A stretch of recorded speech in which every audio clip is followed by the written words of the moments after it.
کیا تو بہت سارے حالات ہیں، لیکن آج حضرت عائشہ صدیقہ رضی اللہ تعالیٰ عنہ کے بارے میں کچھ عرض کرنا تھا۔ حضرت عائشہ صدیقہ حضور صلی اللہ علیہ وسلم کی رفیقہ حیات ہے، اور حضور صلی اللہ علیہ وسلم کے سب سے پیارے یار، سب سے پیارے آپ کے دوست، آپ صلی اللہ علیہ وآلہ وسلم نے جن کی دوستی پر ناز کیا، جن کی دوستی پر فخر کیا، جن کی دوستی پر اللہ کے پیارے محبوب نے یہ فرمایا کہ یہ میرا صاحب ہے، اور یہ جملہ صاحب کا جملہ باقی کسی کے لیے استعمال نہیں ہوا۔ اللہ رب العالمین نے یہ جملہ نبی کے سینے پہ نازل فرمایا، اور حضور صلی اللہ علیہ وآلہ وسلم نے فرمایا اِذْ يَقُولُ لِصَاحِبِهِ لَا تَحْزَنْ إِنَّ اللَّهَ مَعَنَا، جب غار کے موقع پر حضور صلی اللہ علیہ وآلہ وسلم کو آپ نے دیکھا، حضرت ابو بکر صدیق نے دیکھا کہ بہت تھکے ہارے ہیں، اللہ کے پیارے محبوب کے پاؤں زخمی ہیں، خون آلود ہے آپ کے پاؤں مبارک۔ حضرت ابو بکر صدیق بڑے مزمحل ہوئے، بڑے مضطرب ہوئے، بڑے پریشان ہوئے۔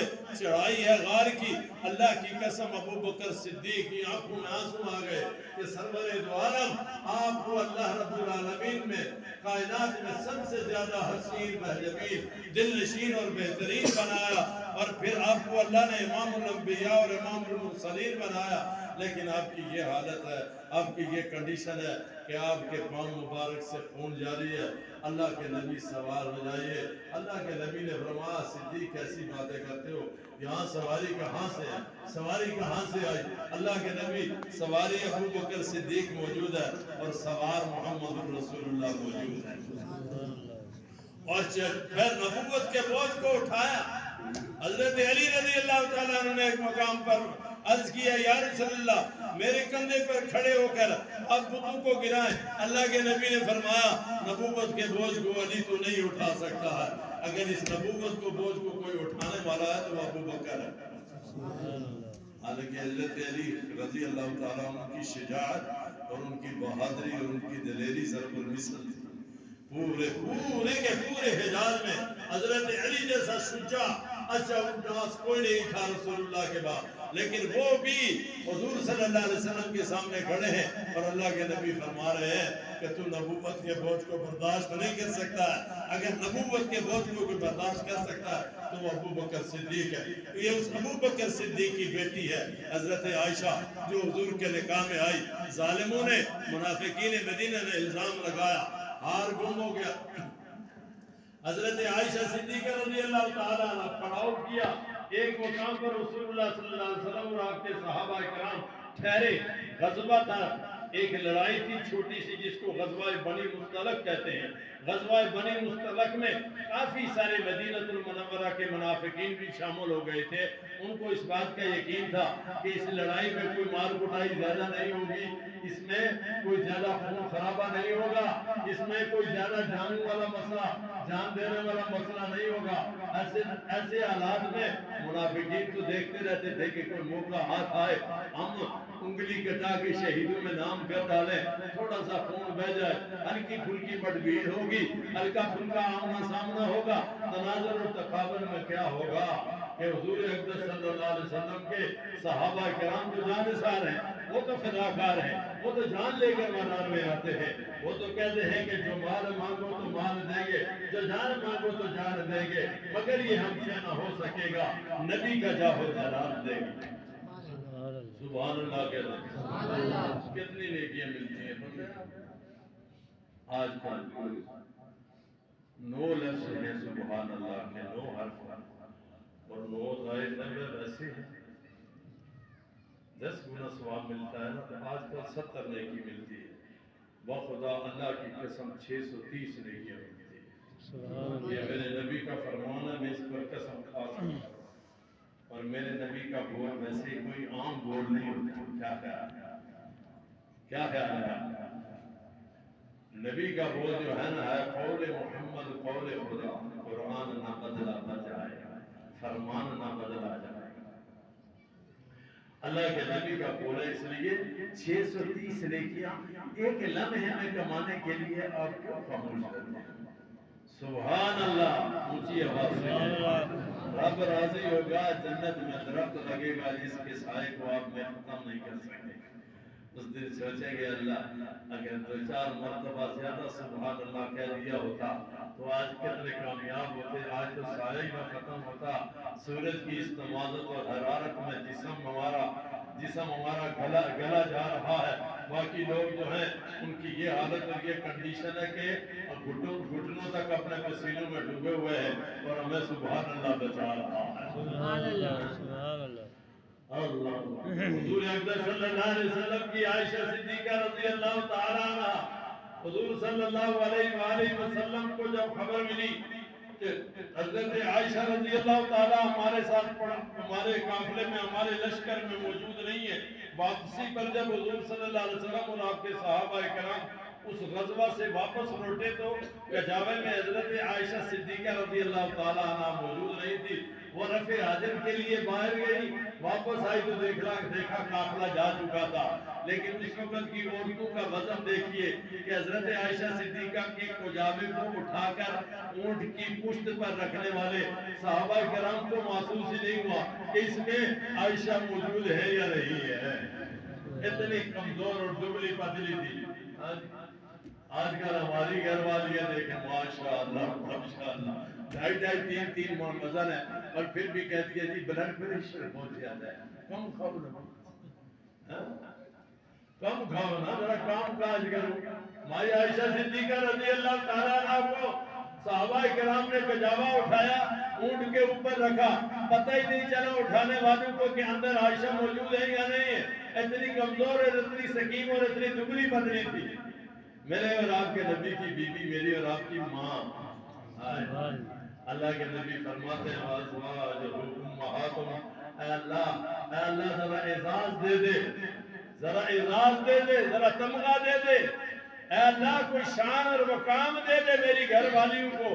اللہ نے فرمایا اور کیا شان ہوگی اور کیا مقام ہوگا، تیری ہر بیوی جو ہے تیرے ہر امتی کی ماں ہے، اور یہ وہ ماں ہے جس کو رب ماں کہہ رہا ہے، یہ وہ ماں ہے جس کو محمد رسول اللہ کہہ رہے ہیں کہ یہ ماں ہے۔ میری اور آپ کی سکی ماں میں شبہ ہو سکتا ہے، لیکن رب کعبہ کی قسم جس کو رب کہے کہ یہ مومن کی ماں ہے، یہ مسلمانوں کی ماں ہے، جس کو رسول اللہ صلی اللہ علیہ وسلم فرمائے کہ یہ مسلمانوں کی اور مومنوں کی ماں ہے، اس میں شک کرنا بہت بڑا کفر ہے۔ بے شک کوئی نہ مانو تو نہ مانو۔ تو میرے بھائیو، حضرت عائشہ صدیقہ رضی اللہ تعالی عنہ قافلے میں موجود نہیں تھی، تھوڑی دور گیا قافلہ، دوسرا پڑاؤ آ گیا۔ ادھر صفوان بن معطل ایک صحابی تھے، وہ پیچھے پیچھے جا رہے تھے، ان کی یہ ڈیوٹی لگائی تھی حضور صلی اللہ علیہ وسلم نے کہ تم نے پیچھے پیچھے جانا ہے قافلے کے، تاکہ کوئی چیز اگر گر جائے تو قافلے کی گری پڑی چیز تم اٹھا کر محفوظ کر لینا۔ قافلہ جہاں بھی رکتا تھا، جہاں بھی پڑاؤ ہوتا تھا، وہاں سے قافلہ جب چلا کرتا تھا تو صفوان بن معطل اسی قافلے کی نشاندہی، یعنی ان کے قدموں پر چل کر وہ جایا کرتے تھے۔ کوئی راستے میں گری پڑی چیز ہوتی تو وہ قافلے کی چیز اٹھا کر اپنے پاس محفوظ کر لیا کرتے تھے۔ چنانچہ وہ آئے تو دیکھا حضرت عائشہ صدیقہ رضی اللہ تعالی عنہ اسی جگہ جہاں پڑاؤ کیا گیا تھا وہاں چادر لپیٹ کے لیٹی ہوئی ہے، اور حضرت عائشہ کو خبر تھی کہ پیچھے صحابی آئیں گے، صفوان بن معطل آئیں گے، ان کی ڈیوٹی ہے، اللہ کے نبی نے ان کی ڈیوٹی لگائی ہوئی ہے، اس لیے کہ ان کی ذمہ داری ہے، وہ آئیں گے اور میں ان کے ساتھ چلی جاؤں گی۔ چنانچہ ایسا ہی ہوا، اللہ کے نبی کا صحابی آیا جو حیا کا، جو وفا کا بادشاہ تھا۔ صفوان بن معطل کو حضور نے منتخب فرمایا ہوا تھا، کوئی عام آدمی نہیں تھا۔ اس نے آتے ہی جب دیکھا تو اس نے کہا اِنَّا لِلَّهِ وَإِنَّا إِلَيْهِ رَاجِعُونَ۔ عائشہ النبی علیہ الکریم، عائشہ حضور صلی اللہ علیہ وسلم کی بیوی راستے پر لیٹی ہوئی ہے، اور انہوں نے فوراً اپنی اونٹنی کو، اپنی سواری کو بٹھایا۔ حضرت عائشہ سوار ہو گئی، قافلہ چڑھ پڑا، ان دو، ایک یعنی عائشہ صدیقہ کا اور حضرت صفوان بن معطل کا، اور اس قافلے سے جا کر ملے۔ منافقین کے سردار عبداللہ ابن ابی کو موقع مل گیا، اس نے حضور صلی اللہ علیہ وسلم کی اس بیوی پر تہمت لگا دی کہ یہ پیچھے رہ گئی، اور صفوان بن معطل اس کی سواری کی مہار پکڑ کر آیا اور پتہ نہیں ان کا دونوں کا آپس میں راستے میں کیا معاملہ ہوا ہوگا، اتنا بڑا طوفان وبا ہو گیا کہ پورا مدینہ سوگوار ہو گیا۔ ادھر حضرت علی موجود ہے، حضرت مغیرہ بن شعبہ موجود ہے، ابو بکر صدیق مزمحل ہو رہے ہیں، وہ اپنے طور پر رو رہے ہیں، حضرت صدیقہ کی والدہ ام رومان اپنے طور پر رو رہی ہے، اور صحابہ کرام بھی پریشان ہیں، رسول دو عالم بھی پریشان ہیں۔ صلی اللہ کون پریشان ہے؟ صلی اللہ علیہ وسلم۔ اللہ اکبر، رسول دو عالم بھی پریشان ہے کہ پتہ نہیں میری عائشہ کو پر جو یہ الزام لگا ہے یہ کیسا الزام ہے۔ حضور اکرم صلی اللہ علیہ وسلم نے سب سے مشورہ کیا، ہر ایک نے اپنے اپنے طور پر مشورہ دیا۔ عمر فاروق کی جب باری آئی حضور صلی اللہ علیہ وسلم نے پوچھا کیا سب سے مشورہ کیا ہے؟ یہ جواب سب نے دیا ہے، ذرا تم بھی کوئی جواب دے دو، تمہارا میری عائشہ کے بارے میں کیا خیال ہے؟ اللہ اکبر، حضرت عمر فاروق کا وہ جملہ آج بھی قرآن کی زینت بنا ہوا ہے۔ حضرت عمر فاروق نے فرمایا اللہ کے نبی مجھے صرف اتنا جواب دے دیجئے کہ اللہ کے پیارے محبوب آپ کا نکاح کرانے والا کون، آپ کی اس بیوی کا انتخاب کرانے والا کون، آپ کا رشتہ تجویز کرنے والا کون، اور یہ تشخیص کرنے والا کون، آپ کائنات میں سب سے زیادہ پاکیزہ ہے، آپ کی بیوی کس طرح سے خلیفہ اللہ معاف فرمائے، اللہ معاف فرمائے ناپاک ہو سکتی ہے؟ اللہ نے آپ کے لیے رشتہ جو بھی چنا ہے وہ بہترین اور ناظرین چنا ہے۔ یہ نہیں ہو سکتا ہے کہ عائشہ جو حضرت ابو بکر صدیق کی بیٹی ہے اس کے اندر ایک ذرے کے برابر بھی کوئی خرابی ہو۔ میں یہ گواہی دیتا ہوں کہ سبحانک ھذا بہتان عظیم، اللہ نے آپ کا فیصلہ کیا، انتخاب کیا، نکاح کیا، رخصتی ہوئی، سارا کچھ ہوا۔ اللہ کے پیارے محبوب یہ کیسے ہو سکتا ہے کہ آپ پاکیزوں کے بادشاہ ہو اور بیوی پاکیزہ نہ ہو، اور انتخاب کرنے والا رب العالمین ہو اور وہ آپ کی بیوی کی حفاظت بھی نہ کرے؟ یہ کیسے ہو سکتا ہے؟ اللہ اکبر۔ حضرت ابو عمر فاروق نے فرمایا اللہ کے پیارے محبوب آپ کی بیوی ہر قسم کی آلودگی سے پاک ہے، سبحانک ھذا بہتان عظیم۔ اتنی بات کہی تو حضور صلی اللہ علیہ وسلم کے چہرے کے تاثرات بدل گئے، سبحان اللہ، سبحان سینے سے ڈوبا ہوا چہرہ حضور صلی اللہ علیہ وسلم کا فوراً وحی کے آثار نمودار ہونے لگے۔ اندر تشریف لے گئے، حضرت عائشہ صدیقہ جہاں آرام فرما رہی تھی، آرام کیا فرما رہی تھی، رو رہی تھی، اور صرف رابطہ کس سے تھا؟ کس سے تھا؟ کس سے تھا؟ اتنے دن نبی سے ناراض، نبی سے ناراض جدائی، نبی سے جدائی، نبی سے فرقت، اور میرے بھائی لوگ کہتے ہیں نبی عالم الغیب ہوتا ہے، بس عالم و ذرا سا تو خیال کرو۔ یہ قرآن کی آیتیں 17 آیتیں سورہ نور میں آتی ہیں، ان آیتوں کا کیا کرو گے؟ اگر حضور صلی اللہ علیہ وسلم عالم الغیب ہوتے تو اتنے پریشان کیوں ہوتے؟ کیا خیال ہے؟